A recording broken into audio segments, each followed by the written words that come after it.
کیا نام ہے؟ کن کی طرف سے ہے؟ ریاض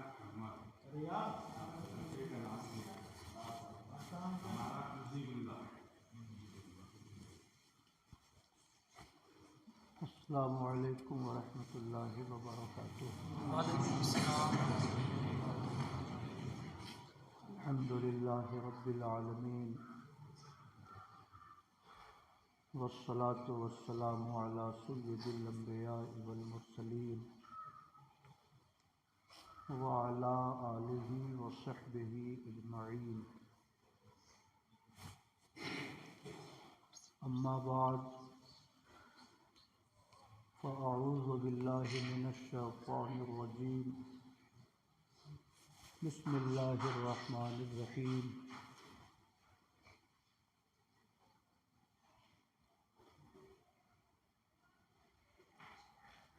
ان الذین آمنوا وعملوا الصالحات سیجعل لهم الرحمن ودا۔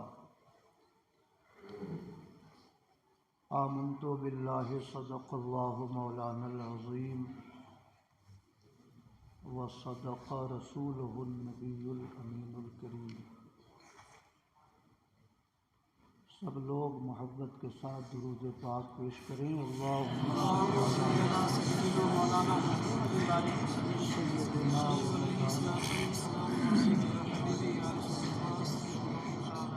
محمد معدن الجود والکرم وعلی آلہ وصحبہ وبارک وسلم، صلاۃ و سلاما علیک یا رسول اللہ۔ آج کی اس مختصر سی مجلس کا اہتمام عالی جناب مجیب اللہ صاحب نے اپنے صاحبزادے ریاض احمد مرحوم کے ایصال ثواب کے لیے کیا ہے۔ 1 سال قبل وہ کسی مرض کا شکار ہو کر مختصر سی علالت کے بعد اس دنیا سے رخصت ہو گئے، اس لیے انہوں نے قرآن خوانی کروائی ہے، آپ حضرات کی ضیافت کا انتظام کیا ہے۔ دعا کیجیے اللہ پاک ان کے گناہوں کو معاف فرمائے، ان کی لغزشوں سے درگزر فرمائے، اور اللہ پاک ان کے گناہوں کو معاف فرما کر انہیں جنت الفردوس میں جگہ عطا فرمائے۔ کوئی بھی بندہ مومن جس کا خاتمہ ایمان پر ہو، اگر گناہ کیے بغیر مرا یا گناہ کا ارتکاب اس نے کیا ہو مگر گناہ کم ہو نیکیاں زیادہ ہوں، تو وہ گناہوں کی سزا بھگتنے کے بعد ہی صحیح، یا اللہ کا فضل ہو جائے تو جہنم میں گئے بغیر وہ جنت الفردوس میں ضرور داخل کیا جاتا ہے۔ اور اسی امر کی طرف حضور اکرم صلی اللہ تعالی علیہ وسلم کا یہ ارشاد اشارہ فرماتا ہے، من قال لا الہ الا اللہ دخل الجنہ، کہ جس کے دل میں لا الہ الا اللہ کا یقین پیدا ہو جاتا ہے اور اپنی زبان سے بھی وہ لا الہ الا اللہ کا اقرار کر لیتا ہے، دخل الجنہ اے یستحق دخول الجنہ، یعنی وہ دخول جنت کا مستحق ہو جاتا ہے۔ گناہوں کا ارتکاب کیے بغیر مرا تو اولاً ہی وہ جنت میں داخل کیا جائے گا، اور گناہ گار ہو کر مرا تو اپنے گناہوں کی سزا بھگتنے کے بعد وہ جنت میں داخل کیا جائے گا، لیکن اگر خاتمہ ایمان پر ہو تو جنت میں ضرور داخل ہوگا۔ اس لیے ہر اہل ایمان کو اس بات کی تلقین کی جاتی ہے کہ جب کوئی دنیا سے جانے والا نزع کی حالت میں ہو، آثار موت طاری ہو گئے ہوں، تو اسے کلمہ طیبہ پڑھنے کی تلقین کرنی چاہیے۔ اگر ہوش و حواس میں ہو تو آپ صراحتاً بھی اسے کہہ سکتے ہیں کہ کلمہ پڑھیے، اور اگر تکلیف کی حالت میں ہو، ایسا محسوس ہو کہ اگر ہم اس سے کہیں گے کلمہ پڑھیے تو کہیں تکلیف میں وہ انکار نہ کر جائے، تو بزرگوں نے فرمایا کہ صراحتاً اسے کلمہ پڑھنے کو نہ کہا جائے، بلکہ اس کے اغل بغل میں بیٹھ کر خود کلمہ پڑھا جائے، تاکہ کلمہ پڑھتا ہوا دیکھ کر اسے بھی کلمہ پڑھنے کا شوق پیدا ہو اور اس کی زبان پر بھی کلمہ طیبہ جاری ہو جائے۔ من کان آخر قولہ لا الہ الا اللہ دخل الجنہ، جس کی زبان سے نکلنے والا آخری جملہ لا الہ الا اللہ کا ہوگا، وہ جنت میں داخل کیا جائے گا۔ اس لیے امام احمد رضا خاں قدس سرہ العزیز کا جب وصال ہونے لگا، 2:38 پر ان کا وصال ہوا، اور اعلیٰ حضرت نے 12 بجے وصیت نامہ لکھوایا۔ اس وصیت نامے کو آپ حضرات پڑھیں، وصایا شریف کے نام سے اعلیٰ حضرت کا وصیت نامہ چھپا ہوا ہے، جو اعلیٰ حضرت کے مجلے بھائی استاذ زمن علامہ حسن رضا خاں رحمۃ اللہ علیہ کے بڑے صاحبزادے علامہ حسنین رضا خاں صاحب کے نام سے وہ شائع ہوا ہے۔ حسن رضا خاں صاحب کے صاحبزادے حسنین رضا خاں صاحب، اور حسنین رضا خاں صاحب کے صاحبزادے سبطین رضا خاں صاحب علیہ الرحمہ، جن کا وصال جو رائے پور کے علاقے میں رہتے تھے، یہ استاذ زمن کا یہ خانوادہ ہے۔ اور شہزادہ تاج الشریعہ حضور قائد ملت کا نکاح آپ کی صاحبزادی سے ہوا،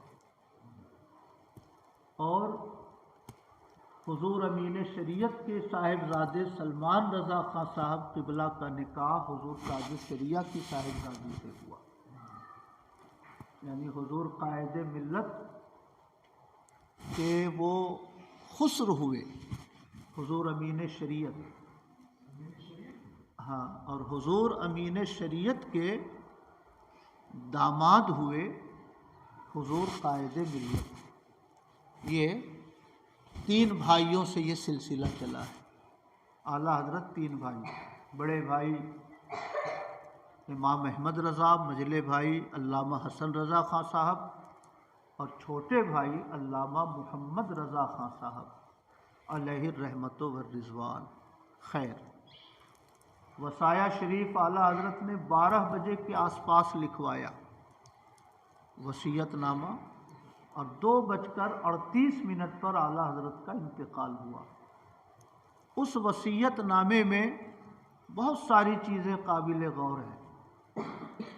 ارشاد فرمایا کہ کمرے میں کوئی ناپاک آدمی نہ آئے، کوئی جنابت میں جو مبتلا ہو وہ نہ آئے، یا حیض و نفاس کی حالت میں جو عورت ہو وہ اس میرے کمرے میں نہ آئے، کیونکہ اللہ کے پیغمبر فرماتے ہیں کہ لا يدخل الملائکۃ بیتا فیہ کلب او جنب او صورہ، اس گھر میں اللہ کی رحمت کے فرشتے نہیں آتے جس میں کوئی کتا پالا جاتا ہو، یا جس گھر میں کوئی جنوبی حالت جنابت میں رہتا ہو، یا جس میں کسی جاندار کی تصویر ہو۔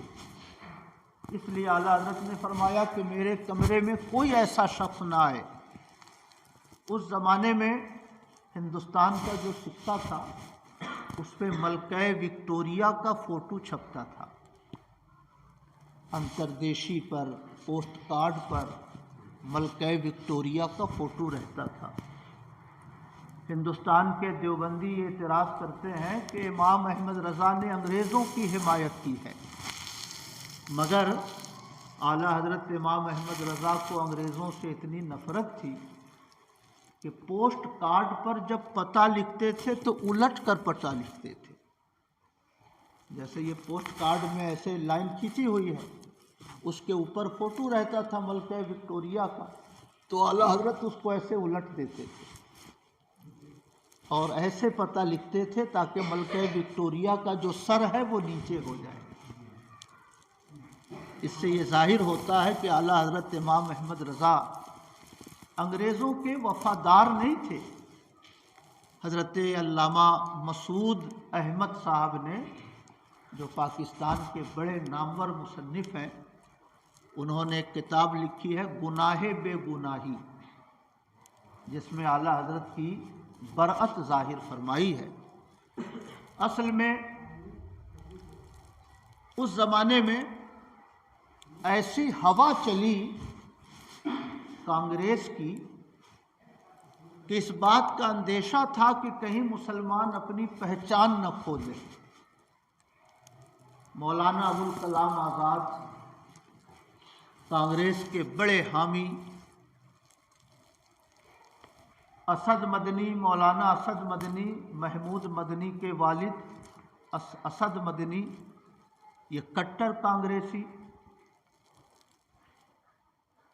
حسین احمد مدنی، یہ کٹر کانگریسی، ان لوگوں نے ایسی تائید کی کانگریس کی کہ اندیشہ تھا اس بات کا کہ کہیں مسلمان اپنی پہچان نہ کھو جائیں۔ دلی کی جامع مسجد میں ابوالکلام آزاد گاندھی جی کو لے کر آئے، ممبر پر بٹھایا جمعہ کے دن، اور تعارف کراتے ہوئے کہا کہ یہ ایسے انسان ہیں کہ اگر نبوت کا دروازہ بند نہ ہوا ہوتا تو گاندھی جی پیغمبر بن کر دنیا میں آئے ہوتے۔ استغفر اللہ، ہمارے پیغمبر پر نبوت کا سلسلہ بند ہو چکا، تو ان کے بعد کسی نبی کے آنے کا کیا سوال پیدا ہوتا ہے؟ اور بفرض محال اگر کوئی امکان بھی ہو بفرض محال، تو کوئی مشرک کیسے نبی ہو سکتا ہے؟ بتوں کی پرستش کرنے والا کیسے منصب نبوت پر فائز ہو سکتا ہے؟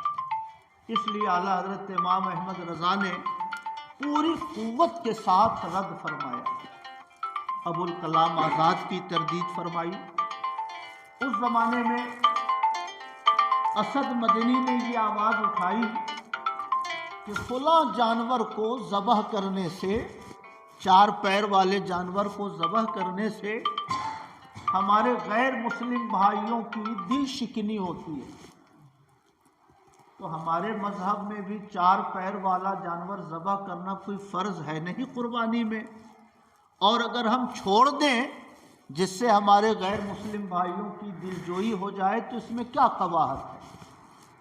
تو کانگریس کے پرچم تلے اسد مدنی نے، حسین احمد مدنی نے، ابوالکلام آزاد نے ذبیح بقر پر پابندی کا پرستاؤ پیش کیا، اور یہ تحریک چلائی کہ پورے ہندوستان سے مسلمانوں کو بخوشی اس ذبیح کو ترک کر دینا چاہیے۔ اعلیٰ حضرت امام احمد رضا نے انفس البقر، انفس الفکر فی قربان البقر ایک رسالہ لکھا، فتاوی رضویہ 8ویں جلد جو پہلے چھپتی تھی اس میں یہ رسالہ شامل ہے، اور اعلیٰ حضرت نے یہ ثابت فرمایا کہ اس کا ذبیحہ یہ شعار اسلام ہے، اور ہم شعار اسلام کو کسی بھی حالت میں ترک نہیں کر سکتے۔ اس لیے کانگریس کے پرچم تلے فلاں لوگ جو اس طرح کی تحریکیں چلا رہے ہیں یہ اسلام کی خلاف ورزی ہے، یہ شعار اسلام کو مٹانے کی کوشش ہے۔ خیر، کئی معاملات میں اعلیٰ حضرت امام احمد رضا نے ان لوگوں کی مخالفت کی، جس کی وجہ سے ہندوستان کی دیوبندیوں نے یہ پروپیگنڈا کیا کہ مولانا احمد رضا یہ انگریزوں کے ہم نوا ہیں، انگریزوں کا یہ سپورٹ کرتے ہیں۔ اگر آپ پریشان نہ ہو رہے ہوں تو بڑی دلچسپ بات میں آپ حضرات کو سناؤں۔ ابوالکلام آزاد کانگریس کے پرچم تلے خلافت کمیٹی کا ایک اجلاس بریلی میں ہوا 1919 یا 1918 کے آس پاس، اعلیٰ حضرت امام احمد رضا کے وصال سے چند سال پہلے۔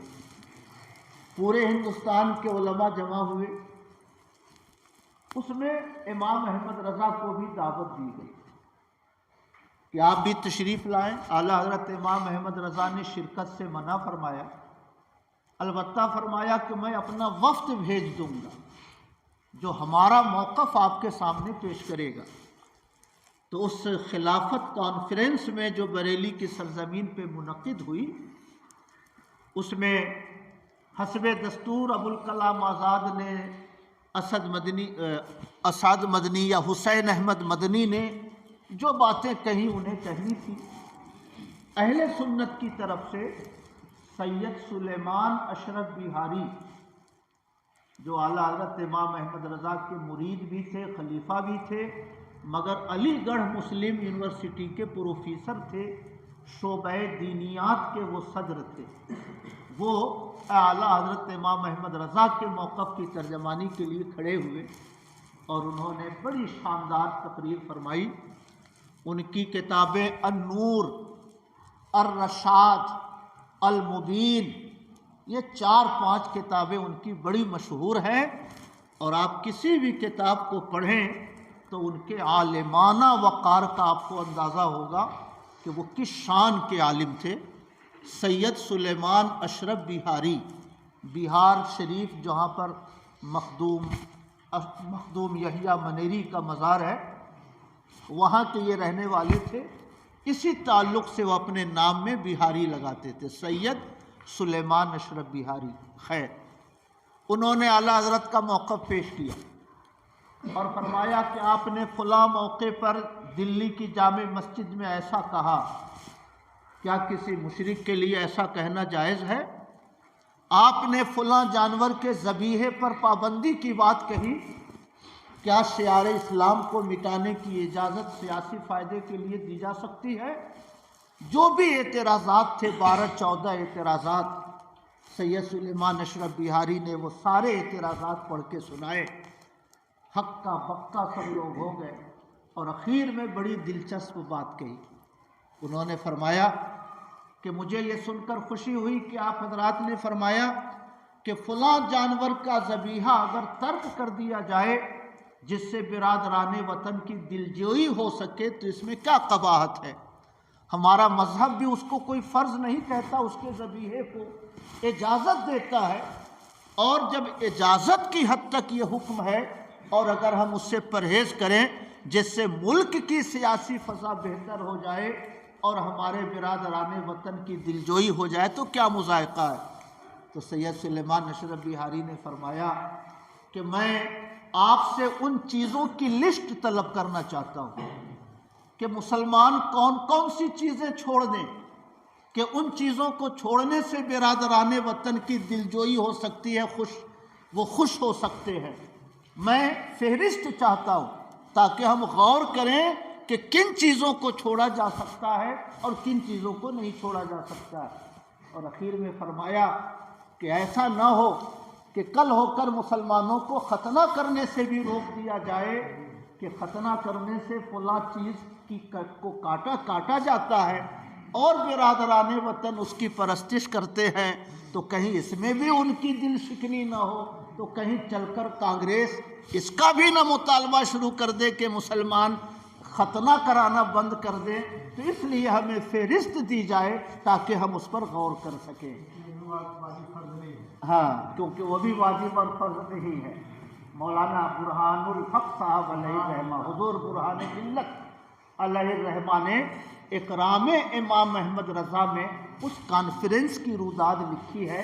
فرمایا کہ جب سید سلیمان اشرف بہاری نے یہ بات ارشاد فرمائی، پورے مجمع پہ سناٹا چھا گیا، کانگریس کے سارے لیڈر بیٹھے تھے، مگر اللہ کے شیروں کو آتی نہیں روباہی۔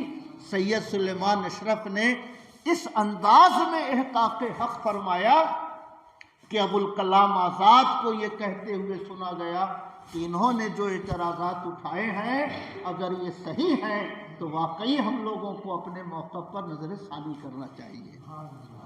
محبت سے کہیے سبحان اللہ۔ میں یہ عرض کرنا چاہتا ہوں کہ یہ اندیشہ تھا کہ کہیں برادران وطن کی دلجوئی کے چکر میں مسلمان اپنے اسلامی شعار سے نہ الگ ہو جائیں، مسلمان اپنی مذہبی پہچان نہ کہیں کھو دے، اس لیے جہاں جہاں وہ کوئی غیر اسلامی بات کرتے تھے تو اعلیٰ حضرت امام احمد رضا اس کی مخالفت کرتے تھے۔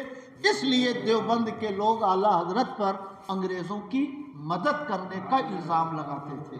خیر، حسین احمد مدنی کی ایک بات کہہ کر میں اپنی گفتگو ختم کرتا ہوں۔ مجھے اندازہ ہے کہ آپ حضرات کے لیے یہ کھانے پینے کا وقت ہے اور ایسے وقت میں کوئی لمبی گفتگو مناسب نہیں ہے۔ خیر، حسین احمد مدنی، یہ جو محمود مدنی اور اسد مدنی اور ارشد مدنی کا جو گھرانہ ہے، اسی گھرانے کا وہ شخص حسین احمد مدنی کٹر کانگریس، اس نے ایک نعرہ دیا کہ ہندوستانی مسلمانوں کو وطن کے نام پر متحد رہنا چاہیے، مذہب کے نام پر کسی الگ ملک کا مطالبہ نہیں کرنا چاہیے، بلکہ وطن کے نام پر ہم لوگوں کو اکٹھے رہنا چاہیے اور اسی ملک میں رہ کر ہم لوگوں کو زندگی گزارنی چاہیے۔ خیر، اس نے یہ بات جب ڈاکٹر اقبال کے پاس پہنچی کہ حسین احمد مدنی ایسی باتیں کر رہے ہیں کہ مسلمانوں کو وطن کے نام پر اکٹھے رہنا چاہیے، مذہب کے نام پر کسی الگ ملک کا مطالبہ نہیں کرنا چاہیے، تو ڈاکٹر اقبال نے بڑا تاریخی شعر کہا جو آج بھی ان کے کلیات میں وہ موجود ہے۔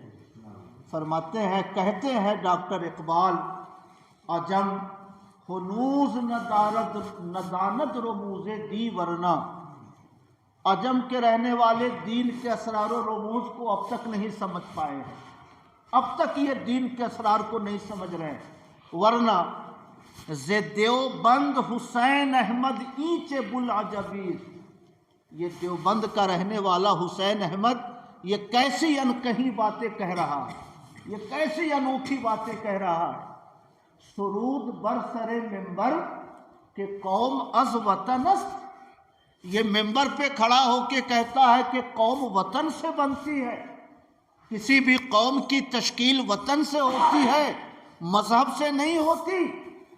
سرود بر سر ممبر کے قوم از وطن است، یہ ممبر پہ کھڑا ہو کے نعرہ لگاتا ہے کہ قوم وطن سے بنتی ہے۔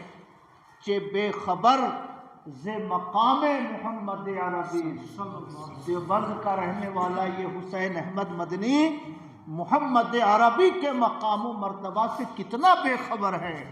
اور آگے وہ لکھتے ہیں، سبحان اللہ، بمصطفیٰ برسا خیش را کہ دی ہم اوست، اگر باؤ نہ رسیدی تمام بولہبیز، اپنے آپ کو مصطفیٰ کے قدموں تک پہنچاؤ، کیونکہ دین پیغمبر کی ذات ہی کا نام ہے، دین پیغمبر کے ارشادات ہی کا نام ہے، دین پیغمبر کے اقوال ہی کا نام ہے، اس لیے اپنے آپ کو پیغمبر کے قدموں تک پہنچاؤ۔ بمصطفیٰ برسا خیش را کہ دی ہم اوست، اگر بہو نہ رسیدی تمام بولہبیز، اگر تم پیغمبر کے قدموں میں نہ پہنچ سکے تو تم نے جو کچھ کیا وہ بو بکری نہیں ہو سکتا ہے، بلکہ وہ بو لہبی کا حصہ ہو سکتا ہے۔ سبحان اللہ۔ اس سے یہ سمجھ میں آیا کہ دیوبند والوں کے افکار و نظریات کو ڈاکٹر اقبال بھی ناپسند کرتے تھے، اور اس طرح کی غیر شرعی باتیں جو دیوبند والے وقتاً فوقتاً کرتے رہتے تھے، امام احمد رضا بھی اس کی تردید فرماتے تھے، اور ڈاکٹر اقبال نے بھی اس کی تردید کی ہے، اور یہ تاریخی شعر کہا ہے جو آج بھی ان کے کلیات میں موجود ہے۔ خیر، میں آپ سے یہ عرض کرنا چاہتا ہوں کہ امام احمد رضا انگریزوں کے ہمنوا نہیں تھے۔ امام احمد رضا کانگریسیوں کی غیر اسلامی باتوں کی تردید فرماتے تھے، اور اسلام کے تحفظ کے لیے امام احمد رضا نے ہر اس کام کی مخالفت فرمائی ہے جس کام سے دین کے شعار کے مٹنے کا اندیشہ تھا۔ اس لیے آج اگر ہندوستان میں مسلمان اپنے تشخصات کے ساتھ زندہ ہے تو یہ امام احمد رضا کی مہربانی ہے، یہ امام احمد رضا کا کرم ہے کہ انہوں نے ہندوستانی مسلمانوں کو کانگریس کی سیاست کے دھارے میں بہنے سے بچا لیا، اور مسلمانوں کو اپنے تشخص کے ساتھ زندہ رہنے کا حق عطا فرمایا ہے۔ میں امید رکھتا ہوں کہ آپ حضرات اعلیٰ حضرت کے ان رسالوں کو پڑھیں گے، اور اعلیٰ حضرت کی جو تجدیدی خدمتیں ہیں آپ ان تجدیدی خدمتوں سے باخبر اور واقف ہونے کی کوشش کریں گے۔ میں دعا کرتا ہوں کہ اللہ پاک اس مجلس کو قبول فرمائے۔ یہ بات ماہرہ شریف کے سجادہ نشی نے ارشاد فرمائی۔ ابھی جاڑے کی چھٹی میں گیا ہوا تھا ماہرہ شریف، کئی سال ہو گئے تھے دیار مرشد کی حاضری کو، تو جمعہ کے دن میری حاضری ہوئی، 4-5 جنوری کی کوئی تاریخ تھی، تو اس میں سید نجیب حیدر صاحب جو وہاں کے سجادہ نشیں ہیں، نائب سجادہ نشیں ہیں، انہوں نے فرمایا مسلمانوں یاد رکھو ہندوستان میں اسلام خواجہ غریب نواز لے کر آئے، مگر ہندوستان میں اسلام کو اعلیٰ حضرت امام احمد رضا نے بچایا ہے۔ لائے ہیں خواجہ غریب نواز مگر بچایا ہے اس کو امام احمد رضا نے۔ اگر امام احمد رضا کھڑے نہ ہوئے ہوتے تو آج مسلمان اپنے دینی تشخصات سے محروم ہو چکا ہوتا، اور گمراہی کے سیلاب میں ہندوستانی مسلمان بہہ چکا ہوتا۔ پھر فرمایا، بہت قیمتی بات فرمائی کہ دین مسلک اعلیٰ حضرت کا نام ہے۔ ہمارے بزرگوں نے یہی ہمیں سمجھایا اور فرمایا کہ تسلب کا مطلب ہے اپنے عقیدے پر مضبوطی سے کھڑا رہنا، اپنے عقیدوں پر مسلک اعلیٰ حضرت پر اتنی مضبوطی سے کھڑے رہو کہ اگر کل نجیب حیدر بھی تم سے کہے کہ مسلک اعلیٰ حضرت سے الگ ہو جاؤ، اگر سید امین میاں برکاتی بھی کہیں کہ مسلک اعلیٰ حضرت سے الگ ہو جاؤ، کوئی کتنا بڑا عالم بھی کہے تو مجھے چھوڑ دینا مگر مسلک اعلیٰ حضرت کو مت چھوڑنا، سید امین میاں برکاتی کو چھوڑ دینا مگر مسلک اعلیٰ حضرت کو مت چھوڑنا، کیونکہ ہمارے بزرگوں نے ہم کو یہی سمجھایا ہے کہ خواجہ غریب نواز دین لے کر آئے مگر دین کی حفاظت امام احمد رضا نے فرمائی۔ سبحان اللہ۔ اور ایک دوسرا نام مجدد الف ثانی شیخ احمد سرہندی کا ہے۔ اعلیٰ حضرت امام احمد رضا سے 200 سال پہلے ایک فتنہ کھڑا ہوا تھا، شرک کا فتنہ، دین الہی کا فتنہ، اور مجدد الف ثانی کے زمانے میں اکبر کو کسی نے یہ سمجھا دیا کہ ہر مذہب کی ایک عمر ہوتی ہے 1000 سال، یہودیت 1000 سال کے بعد ختم ہو گئی، عیسائیت 1000 سال کے بعد ختم ہو گئی، ہر مذہب کی عمر 1000 سال، تو اسلام کی عمر بھی 1000 سال تھی، وہ ختم ہو گئی، اس لیے یہاں سے ایک نئے اسلام کی ضرورت ہے۔ لوگوں نے اس کو سمجھا دیا، ان پڑھ گنوار جاہل تھا وہ اکبر، اس نے شرک کے کاموں کی تلقین کرنی شروع کی، اور کیا کیا کچھ اس نے کیا، میں اس تفصیل میں جاؤں تو کافی وقت لگے گا۔ عید اور بقرعید میں ملک کو سجانا بند ہو گیا، مگر غیر مسلموں کو جو تہوار تھے اس تہوار میں پورے ملک کو سجایا جاتا تھا۔ سنگم الہ آباد جہاں پہ گنگا اور جمنا کی ندیاں آ کر ملتی ہیں، وہاں وہ اشنان کے لیے آیا کرتا تھا۔ دلی سے اکبر آتا تھا نہانے کے لیے، کیونکہ اس کے دل میں کسی نے یہ عقیدہ پختہ کر دیا تھا کہ گنگا جمنا کے سنگم پر جو آدمی اشنان کرتا ہے وہ گناہوں سے پاک ہو جاتا ہے۔ اور اسی تصور میں اس شہر کا نام الہ آباد رکھا گیا۔ اللہ آباد یعنی جہاں اللہ کا آواگمن ہوتا ہے۔ خود کو وہ اللہ اور خدا کہتا تھا، اور الہ آباد آنے کی وجہ سے وہ اس شہر کا نام اس نے اللہ آباد رکھا۔ بعد میں بدلتے بدلتے وہ الہ آباد ہو گیا، اور مشرکوں نے اب تو اس کا نام ہی بالکل چینج کر دیا۔ خیر، سلام کرنے کا انداز ہم لوگوں کا تھا السلام علیکم۔ اس منحوس نے یہ طریقہ رائج کیا کہ کسی بھی انسان کو سلام کرنا ہے تو کہو اللہ اکبر، یعنی اکبر اللہ ہے، یہ کہہ کے سلام کرو۔ اکبر کے دربار میں کوئی بھی شخص آتا تو وہ کہتا تھا کہ سجدہ تعظیمی کرو مجھے، یعنی میرے دربار میں آنے سے پہلے میرے سامنے سر جھکاؤ، سجدہ کرو، اس کے بعد مجھ سے کوئی بات چیت تم کر سکتے ہو۔ اس نے دین الہی کے نام سے ایک نیا دین کھڑا کیا۔ ذبیح بقر پر پابندی لگا دی، اذانوں پر پابندی لگا دی، مسجدوں کے لیے جو جائیداد وقف تھی اسے اس نے چھین لیا۔ جے پور کے راجا کی بیٹی جودھا بائی سے اس نے شادی کر لی، اور اس کے دربار میں جو برہمنوں کا، پنڈتوں کا دورہ تھا، اس کی وجہ سے اس کی فکر میں تبدیلی آئی، اور اس نے ہندوستان کے مسلمین کو شرک کی طرف کھینچنے کی کوشش کی۔ اس زمانے میں ایک مرد حق آگاہ نے اسلام کی حفاظت فرمائی تھی، اس ذات کو مجدد الف ثانی شیخ احمد سرہندی کہا جاتا ہے۔ انہیں گوالیار کے ایک جیل میں ڈال دیا گیا، 7-8 سال تک وہ جیل میں پڑے رہے، مگر ہمت نہیں ہاری۔ وہیں سے وہ چٹھیاں لکھتے تھے، وہیں سے وہ چٹھیاں لکھتے تھے۔ فوج میں جو بڑے بڑے سپہ سالار تھے ان کو چٹھیاں لکھتے تھے، اکبر کے خاندان کے جو شہزادے تھے ان کو چٹھیاں لکھتے تھے، بدعتوں کو مٹانے کی، شرک سے دور رہنے کی تلقین کیا کرتے تھے۔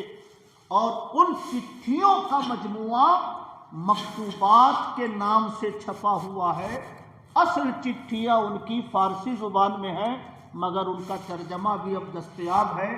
ان چٹھیوں نے وہ انقلاب پیدا کیا کہ اکبر کی موت کے بعد جب جہانگیر اس کا جانشین ہوا تو حضرت مجدد الف ثانی کی اصلاحی کوششوں سے جہانگیر کی ذہنی حالت تبدیل ہو چکی تھی۔ اس نے تمام مشرکانہ مراسم پر پابندی لگائی، اور الحمدللہ اسلام پھر آن و بان کے ساتھ اسلام کے ہندوستان کے افق پر جگمگانے لگا، اور اللہ تعالیٰ نے مجدد الف ثانی کے ذریعے ہندوستان میں دین اسلام کا احیاء فرمایا۔ ڈاکٹر اقبال نے انہی کا ذکر کیا ہے، گردن نہ جھکی جن کی جہانگیر کے آگے، گردن نہ جھکی جن کی جہانگیر کے آگے، جس کے نفس گرم سے ہے گرمی احرار۔ سبحان اللہ۔ اور ایک شعر اور بڑا خوبصورت ہے جو مجھے یاد نہیں آ رہا، وہ ہند میں سرمایہ ملت کا نگہباں، وہ ہند میں سرمایہ ملت کا نگہباں، اللہ نے بر وقت کیا جس کو خبردار۔ سبحان اللہ۔ وہ ہند میں سرمایہ ملت کا نگہباں، اللہ نے بر وقت کیا جس کو خبردار۔ یہ دو شخصیتیں ہیں، مجدد الف ثانی شیخ احمد سرہندی، جنہوں نے 1037 ہجری میں اکبر کے فتنے سے اسلام کی حفاظت فرمائی 1037 میں، اور دوسرا نام اعلیٰ حضرت امام محمد رضا کا ہے، جنہوں نے 1340 تک اسلام کی خدمت فرمائی، شرک سے، بدعت سے، غیر اسلامی کاموں سے ہندوستانی مسلمانوں کی حفاظت فرمائی۔ ہم بجا طور سے یہ کہہ سکتے ہیں کہ خواجہ غریب نواز نے اسلام کی دولت سے ہندوستانی مسلمانوں کو روشناس کرایا، مگر ان کے لائے ہوئے اسلام کی حفاظت مجدد الف ثانی شیخ احمد سرہندی نے 1037 ہجری تک کیا، اور دوسری حفاظت امام احمد رضا خاں قدس سرہ العزیز نے 1340 یعنی 1921 تک کیا۔ اللہ پاک اپنے نیک بندوں کی قبروں پر اپنی رحمتوں کی بارشیں نازل فرمائے، اور اللہ تعالی ہم سب کو بھی اسلامی شناخت، اسلامی تشخص اور اسلامی پہچان کے ساتھ جینے کی توفیق عطا فرمائے۔